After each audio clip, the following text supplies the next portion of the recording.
మనసు సరిగ్గా లేక 2 రోజుల నుంచి భోజనం కూడా చేయడం లేదు తెలుసా? నాతో వస్తావా? మా ఇంటికి వెళ్ళి ఉండిపోదాం, ఏ గొడవ ఉండదు. అమ్మో, మీ అమ్మ నన్ను ఏమి అనరా? అంటారు, నన్ను వాళ్ళంటారు, వాళ్ళ నేనంటాను, సరిపోతుంది. భయపడితే జరుగుతుందా? నిజంగా నీకు అంత ధైర్యం ఉందా రవి? ఉంది, పద వెళ్ళిపోదాం. అమ్మో, నేను రాను, నాకు ఆ ధైర్యం లేదు. మా నాన్న చంపేస్తారు. ఎప్పటికైనా తప్పదుగా. తప్పనప్పుడు చూసుకోవచ్చు. మా నాన్న కోపం వచ్చే పని నేను ఎప్పుడు చేయలేను రవి. అయితే ఇప్పుడు ఏం చేద్దాం అంటావు? నేను చెప్తానుగా, కొన్నాళ్ళు ఓపిక పట్టు. ఇంకేమైనా తింటావా? అమ్మమ్మ, ఇంకేమొద్దు, చాలా టైం అయిపోయింది, పద పోదాం. ఏమిటి అప్పుడేనా? మీ నాన్న ఆఫీస్ నుంచి రావడానికి చాలా టైం ఉంది. మా నాన్న ఏమైనా గవర్నమెంట్ ఆఫీస్ లో పనిచేస్తున్నారా? వాళ్ళు వదిలేటప్పుడు రావడానికి? ఆయన ఎప్పుడు అనుకుంటే అప్పుడే వచ్చేస్తారు. తొందరగా పోదాం రవి.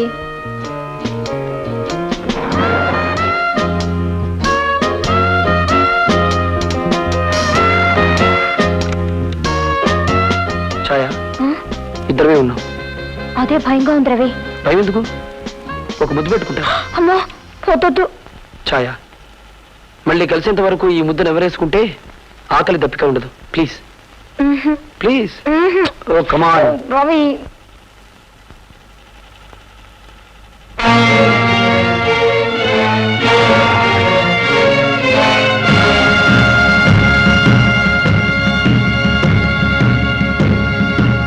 ఏమిటి సార్, మీరు పైకి వెళ్ళాలా? కాదురా, నిన్ను పైకి పంపించి మా అమ్మాయితో కిందకి వెళ్ళాలి. అంటే మీరు మేనేజర్? Yes sir.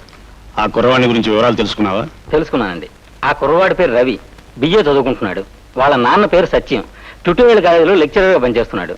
వాళ్ళ ఇల్లు మన శ్రీకన్యా థియేటర్కి ఆపోజిట్గా ఉన్న రోడ్లోనే ఉందండి.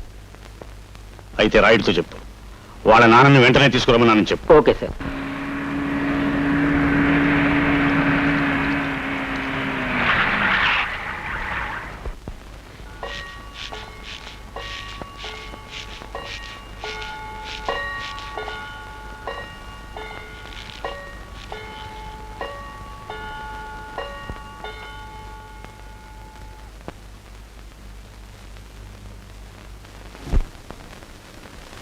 ఇంత పెద్ద బంగ్లాలో ఇలాంటి చెప్పులు ఎవరివి అని ఎవరైనా అడిగితే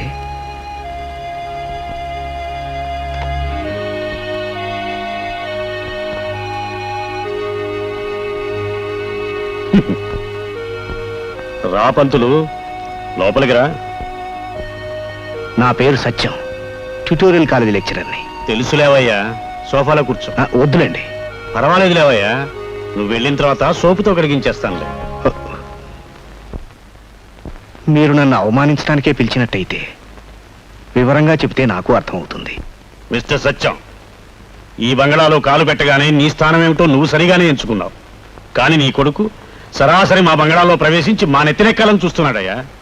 మీరు అనేదేమిటో నాకు అర్థం కావడం లేదు. అర్థం కాలేదా? కొడుకుని కరగానే సరే అదుపాజ్యంలో పెట్టుకోనక్కర్లా?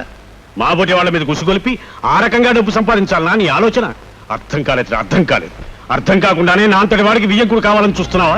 అంటే మా అబ్బాయి మీ అమ్మాయిని ప్రేమిస్తున్నాడంటారా? ప్రేమ కాదు, ఒళ్ళు పొగరు. మా అమ్మాయిని వెంటేసుకుని ఊరంతా తిప్పుతున్నట్ట. మావాడా?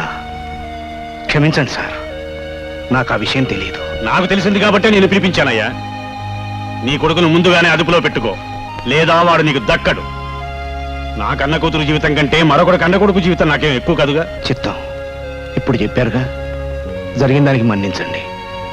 మా వాడిని నేను మందలిస్తాను, మరెప్పుడూ ఇలాంటి తప్పులు జరగకుండా చూసుకుంటాను. కానీ ఒకటి గుర్తుంచుకో పంతులు, మీవాడు మరీ బరి తెగించాడో నీకు మరోసారి చెప్పటం అంటూ ఉండదు.